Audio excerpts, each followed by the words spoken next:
জানো তো বাচ্চাদের আজকে প্রমিস করেছিলাম ইভিনিংয়ে ওদের কিছু ভালো স্ন্যাক্স বানিয়ে দেব। দুপুরে বর চিকেন এনেছিল, দেখলাম চিকেনের ভিতরে বেশ কিছুগুলো থাই পিস আছে, তো ভাবলাম এটা দিয়ে আজকের স্ন্যাক্সটা বানিয়ে দেব। তো বলো তোমরা সবাই কেমন আছো? আশা করছি তোমরা সবাই খুব ভালো আছো। তো চলো ভিডিওটা শুরু করি। আশা করছি ভিডিওটা তোমাদের খুব ভালো লাগবে। যদি ভিডিওটা ভালো লেগে থাকে একটা লাইক কমেন্ট শেয়ার করে দিও। তো চলো শুরু করি। চিকেনটাকে প্রথমে আমি 3 থেকে 4টা সিটি দিয়ে নেব। চিকেনের ভিতরে পরিমাণ মতো লবণ, আধা চামচ ব্ল্যাক পেপার পাউডার, বেশ কিছুগুলো রসুন আর একটু তেল দিয়ে 3 থেকে 4টা সিটি দিয়ে নিলাম। দেখতে পাচ্ছ চিকেনটা ভালো গলে গেছে। চিকেনটাকে এভাবে ছাড়িয়ে পিস করে নিলাম। এখন আমি ব্রেডটার সাইডটা কাট করে নেব। আমি 7 থেকে 8 পিস ব্রেড নিয়েছি, সাইডটাকে কাট করে নিলাম। আমি আজকে এই চিকেন আর ব্রেড দিয়েই স্ন্যাক্সটা রেডি করব, চিকেন নাগেটস বানাবো। তো চলো ব্রেডের যে সাইড কাট করেছিলাম ওটা দিয়ে ব্রেড ক্রাম্বস বানিয়ে নিলাম। এখন আমি 1 প্যাকেট ম্যাগি নিয়ে নেব। ম্যাগিটাকে একটু টুকরো টুকরো করে নেব। এই ম্যাগি আর ব্রেড ক্রাম্বসেরই কোটিং চড়িয়ে এটাকে বানাবো। তো বাচ্চাদের তো ম্যাগির কোটিংটা বেশি পছন্দ হয়েছিল, আর বাচ্চাদের ম্যাগি পছন্দ হবে না সেটা কি হতে পারে বলো? তো চিকেনটাকে আমি একটা বাউলের ভিতরে নিয়ে নিলাম। দিয়ে দিলাম 1 বাটি পেঁয়াজ কুচি, দিয়ে দেব একটু লঙ্কা কুচি, 3 থেকে 4টা লঙ্কা, ম্যাগি মশলাটা দিয়ে দেব। তোমরা যদি এরকমই আমার নতুন নতুন ভিডিও দেখতে চাও তো আমার চ্যানেলটাকে সাবস্ক্রাইব করে দিও। ব্রেডটা দিয়ে দিলাম। 7 থেকে 8 পিস ব্রেড নিয়েছিলাম, ওটাকে দিয়ে ভালো করে মিশিয়ে নেব। একটু একটু করে জল দিয়ে সব কিছুকে ভালো করে মিশিয়ে নেব। একটা ডোর মতো রেডি করে নেব।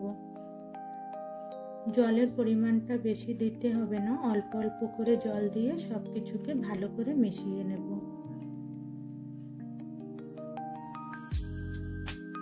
এভাবে একটা ডোর মতো রেডি করে নেব। এখন এরকম নাগেটসের শেপ দিয়ে সবগুলোকে রেডি করে নেব। সবগুলো রেডি হয়ে গেল। এখন আমি 2টো ডিম নিয়ে নিলাম। ডিমের ভিতরে আধা চামচের মতো ব্ল্যাক পেপার পাউডার আর একটু লবণ দিয়ে সব কিছুকে ভালো করে মিশিয়ে নিলাম। এখন যে নাগেটসগুলো রেডি করেছি ওগুলো এক এক করে দিয়ে ব্রেড ক্রাম্বসে ভালো করে মিশিয়ে নেব। প্রথমে আমি ম্যাগিটা বানিয়ে নিলাম। ম্যাগিটা বেশিটা বানাই নাই, 3টাই বানিয়েছিলাম। আমাদের ঘরে 3 জন বাচ্চা, তো বাচ্চাদের জন্য একটু টেস্ট করার জন্য ব্যাস 3টাই বানিয়েছিলাম।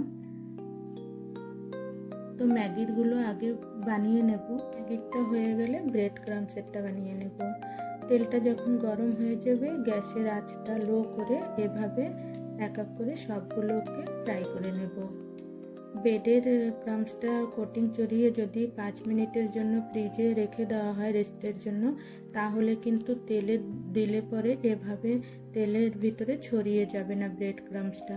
কিন্তু আমাদের বাচ্চারা ওয়েট করছিল, যার কারণে আমি ফ্রিজে রেস্টের জন্য ছাড়তে পারিনি। একটু ব্রেডটা কিন্তু একটু তেলে ছড়িয়ে যাচ্ছিল। তোমরা বানাবে যখন 5 মিনিট আগে এভাবে ব্রেড ক্রাম্বস দিয়ে কোটিং করে ফ্রিজের 5-10 মিনিটের জন্য রেস্টের জন্য রেখে দেবে, তো দেখবে খুব ভালো হবে। তো ভিডিওটা পুরো দেখো, তোমাদের যদি ভালো লাগে একটা লাইক কমেন্ট শেয়ার করে দিও। আর যারা আমার ভালোবাসার বন্ধুরা তারা তো আমাকে জানেই, আর যারা এখনো আমাকে জানে না বলি আমি সুনন্দা, हम सुकमा छत्तीसगढ़ इंडिया। তো সবগুলোকে এক এক করে ফ্রাই করে নেব। তো রেডি হয়ে যাবে চিকেন নাগেটস। তো তোমাদের সঙ্গে আবার দেখা হবে একটা নতুন ভিডিওতে। ভালো থাকবেন, সুস্থ থাকবেন। আবার কোনো নতুন ভিডিওতে তোমাদের সঙ্গে দেখা হবে। তো এক এক করে সবগুলোকে ফ্রাই করে নেব।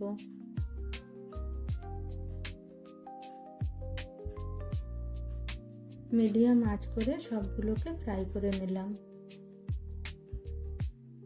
দেখতে পাচ্ছ বাচ্চারা কিন্তু এরকম কিছু ইভিনিংয়ে স্ন্যাক্স হলে ওরা ভীষণ খুশি হয়। বাইরেরটা কিন্তু রোজ রোজ বাইরেরটা আর দেওয়া লাগে না।